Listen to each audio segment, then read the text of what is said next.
So Mark, we're talking about debunking some of the myths about sales, and it's interesting, myth number 2, because you describe it as attitude sets altitude.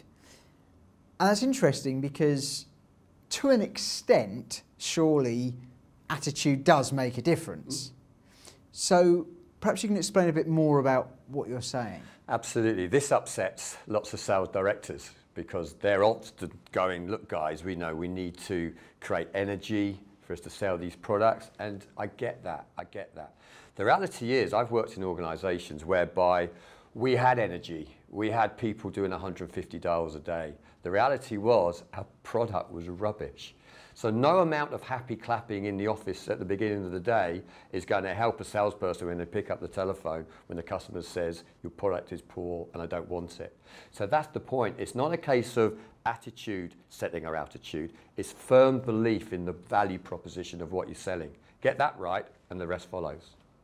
So we're not saying here that attitude doesn't matter. What we're saying is it's not the principal primary motivator in the jigsaw puzzles. Absolutely right. We say that it's belief in your value proposition that will then set your mental state, your attitude, which will then set your physical state, which then should deliver a positive outcome.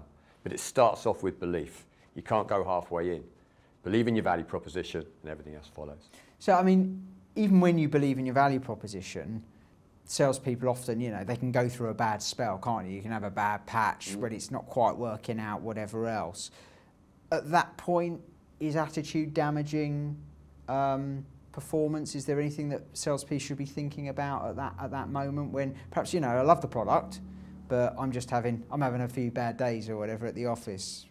Then what should salespeople be doing? Well, it comes back to, are they doing the metrics, etc. But the number one area is that you're most positive when you believe in what you do. If you're positive about running, you don't need to be kicked out of bed in the morning to go running.